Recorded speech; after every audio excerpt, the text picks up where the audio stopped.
up, everybody? Welcome to another edition of Inside the Vinyl. I'm your host, Tim Bianconi. If you would, go ahead and like, comment, share, and subscribe to my channel below. That would be greatly appreciated.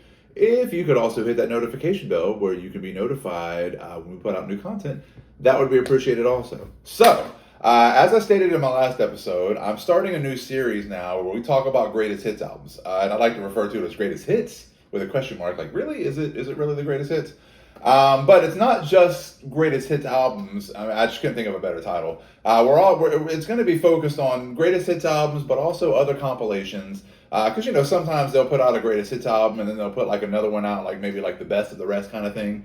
Who knows? And that's what we're going to focus on today. So if you watched last week, we discussed Aerosmith's original greatest hits album from 1980 and all of the issues I have with it, with the remixes or the shortened radio edits and all that kind of stuff, and just how, like, I understand what the purpose of it was, but it's a very flawed compilation in my opinion. Now, we're going to talk about Aerosmith again, but this time we're going to talk about a compilation that I think could stand alone as one of the greatest albums I've ever heard, much less a compilation, and that would be 1988's Aerosmith Gems. Now, here we go, front cover, pretty cool, pretty basic. Back cover with the track listing and all that.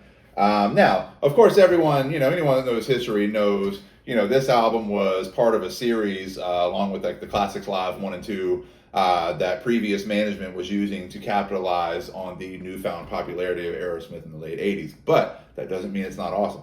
So this was originally released on November 15th of 1988. The actual compilation itself was produced by like Labor and Krebs, which was the previous management that Aerosmith had in the 70s and early 80s. But songs were produced by like Jack Douglas, Gary Lyons, so on and so forth.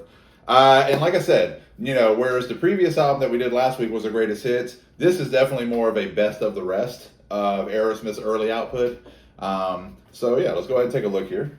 And unlike that greatest hits that I did last week, this is an original issue because I don't think they've done any sort of reissues of this, at least not vinyl that I know of. And this is actually a promo copy, so I don't know if you can see that right there, but there is a promo stamp over the barcode there.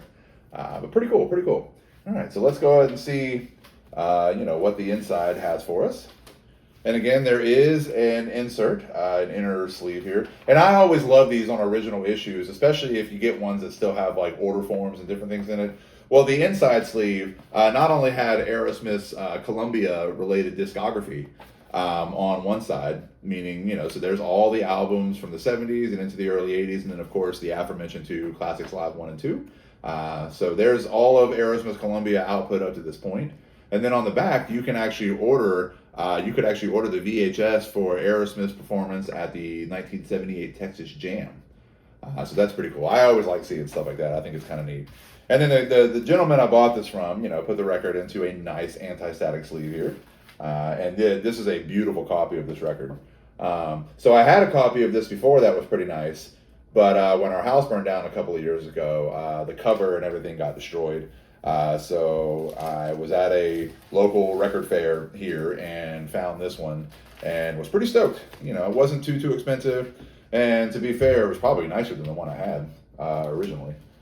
So hey, bright side, I guess. Side.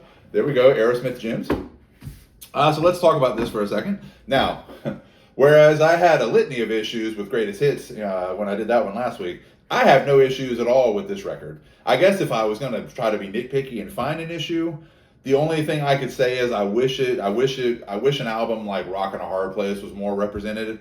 And that's really for any compilation or box set that they've put out over the years. I know it's an album that doesn't have that's missing a couple of original members, but I think it's one of the best albums in their catalog and deserves at least a little more representation than just one or two, one song really, for the most part on any compilation or box set. And in this case, it's Jailbait. So yeah, I wish it had more from Rockin' a Hard Place, but this compilation kicks so much ass that it really doesn't matter. And there's no big hits on this record per se. But there are well-known songs. Chip Away the Stone was a decent hit for them. Mama Ken, off the first album is just a song that everybody knows. And of course, Lord of the Thighs and Train Kept a Rollin' are songs that still get played in concert, when they were still doing concerts. or whatever, that still got played up until the end. So, I mean, there are songs, very well known songs on here, but for the most part, this is kind of a best of the rest.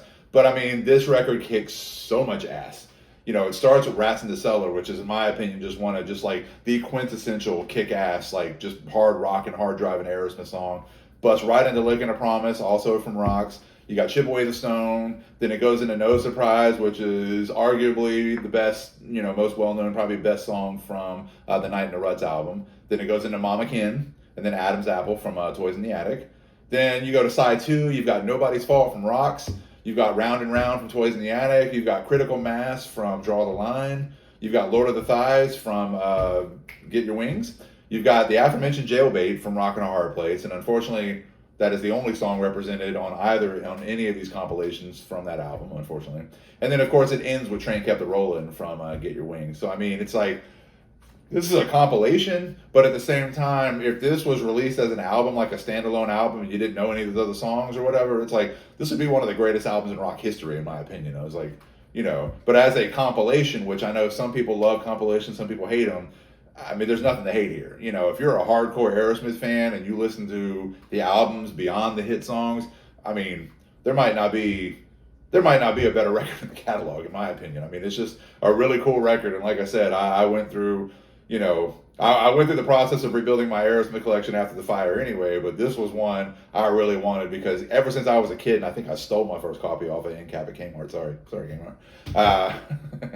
But, ever since then, this has always been one of my favorite Aerosmith releases. So I don't know, with the new deal they have now, where they've moved their whole catalog back under the, the Universal Capitol label, away from Columbia and all. I don't know that this will be reissued with all that, maybe on CD or digital or whatever it has been, but I've seen a lot of vinyl reissues, and I've not seen this or like Classics Live 1 or 2 or anything like that be a part of that. And I do know they have other compilations and stuff that have come out since then that maybe usurp all this stuff. But I think it would be, a good thing if they reissued this, and did like a nice vinyl reissue. But if they don't, I don't really care because I've got an original right here. So, I mean, yeah, I don't really have anything else to say. I mean, my notes, I pretty much covered it. I mean, this to me, this could play as a standalone record. But also, if I can't decide what Aerosmith record from the 70s I want to listen to, then I just throw this one on because I'm like, okay, I don't have to hear the same hits that I hear on the radio all the time, and I can just hear a kick-ass record from start to finish. I mean, just 12 tracks, really, really kick-ass. You could probably find it pretty cheap on your online formats if you choose to go that way. And of course, all the songs are available on their albums anyhow. But yeah, this is a really, really cool compilation and one of my favorites that I have out of my entire collection of anything. So check it out. You won't be disappointed. Like, comment, share, and subscribe. Hit that notification bell so you can be notified when we put out new content. I've got the rest of my growing Greatest Hits ? Series where we talk about greatest hits and different compilations and maybe good things about them and issues we have with them and whatever. There's more. There's definitely a lot more coming with that. I've got my Lost Classic series where we talk about albums that have been forgotten over time that I think everyone should hear. I have another series called Live Albums where we talk about live albums from the 70s, 80s, 90s, and beyond. I've got some concert footage from concerts and festivals over the last several years. And I've got 2 short documentary films that I did for school. One about a local disc golfer friend of mine, and another about the fire that took away our home, where we will hopefully be back in by the end of the year. Fingers crossed on that. So like, comment, share, and subscribe. We'll see you next time. Peace out.